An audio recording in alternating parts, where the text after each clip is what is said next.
to a rather wet and gloomy Garrod forest. You can probably see behind me I've set up my tarp here in the trees.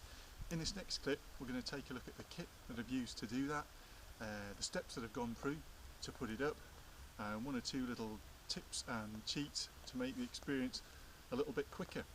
Okay, let's get to work.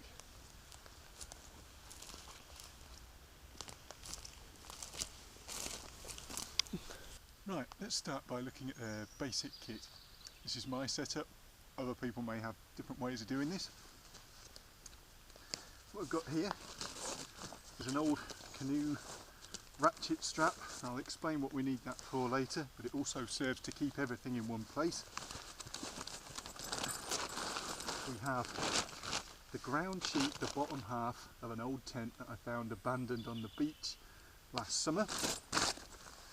Nice piece of thick blue rope for the ridge line, and in here is the rolled up tarp itself. This one's made by DD.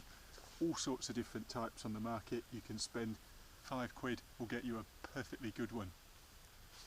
Just by way of explanation, you can use much thinner rope than this. You can use paracord, all sorts of line. I use this because it has a variety of other purposes: securing logs, dragging big stuff to and from the camp, securing tools to your pack. Also, this thick blue rope, when it's strung up as the ridge line, you're much less likely to miss that if you're wandering around in the trees. If it's at throat height, it's an absolutely lethal hazard if it's made of black string like this. I prefer this blue rope. Like I said, variety of uses, very, very strong, and it's as cheap as you like. Okay, I've secured the first end to this tree with a double overhand knot. Very simple. If you're working with groups or people who haven't done this before, I tend not to waste the time explaining the knots. Something simple that's going to work and attach it to the tree, that's great. Practice knots at home in front of the telly. It's easier then, less pressure.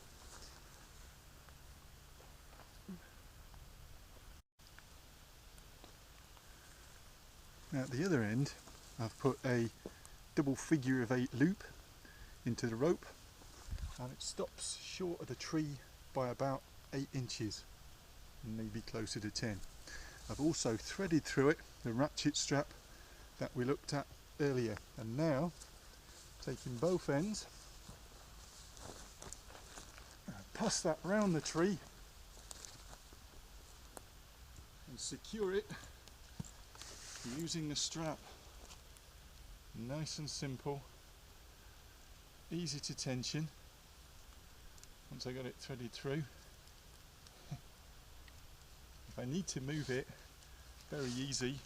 If I want to make it tight, I can do it with one hand. Here we go. Locked off, nice and tight, and you could play a tune on that old ridge line there. This is my preferred way of doing it. Others will have their own, obviously.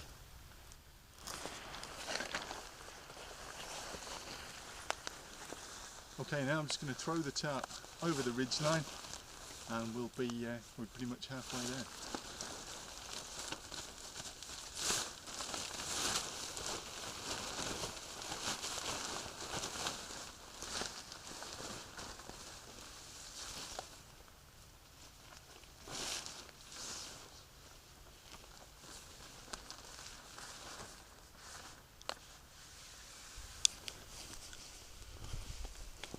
Okay, you might have noticed while I was putting the ridge line up, I've got these prussaks here attached to it. These are really useful for securing your teepee, making it tight. They're already on the rope. Now I've tied it off to the halfway marker on the halfway loop on the tarp here. I simply slide it down the rope to where I want it to be, and it locks itself off. That's got it done up at the other end. That's securing the tarp in this direction, nice and tight, so I'm not losing any of the space underneath by having it bunch up. Okay, moving on. Now, some of you might have noticed while I was laying the kit out, the one thing I didn't have with me is tent pegs and stakes. for the tarp's guy lines.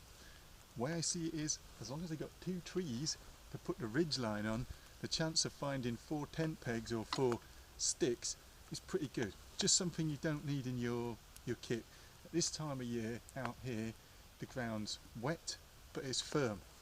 A stick with a broken end on it will go into the ground absolutely fine and provide all the firm anchorage that a purpose-made tent peg or something beautifully handcrafted with a tiger's head on top would have done anyway. So I'm going to use these sticks. I'm going to peg out the 4 corners of the tarp, and that's just pretty much done. Okay, check back with you in a minute.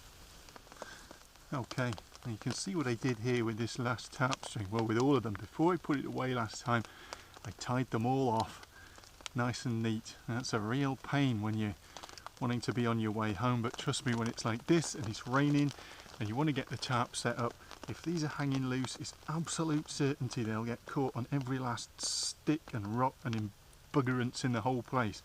So you tie them off nice and neat and they're right there ready to use when you need them.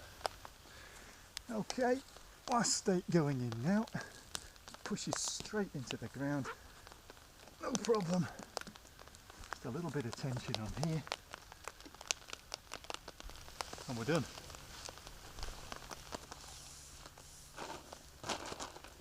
Okay, home sweet home. If you're out in the woods or on the trail with the group, or you're likely to get caught short in the rain, the tarp is, I think, a better alternative than a tent in a lot of ways. It's quick to put up, you know, a whole bunch of people up here, under here if you needed to, and in marked contrast to a tent, you could light a fire inside here, provided you didn't get too tasty with it and get a big old blaze burning. Tarp like this will take a small fire, absolutely no problem, impossible to do in a tent. Okay, that's been our tarp video for today. I hope you've enjoyed it. Very interested to hear your comments. Anyone think they've got any other shortcuts? Anyone thinks there's some stuff I could have included here? Always very interested to hear from you. Aside from that, I think all that remains is to say catch you in the next clip and look forward to speaking to you soon. Thanks for watching. Cheers.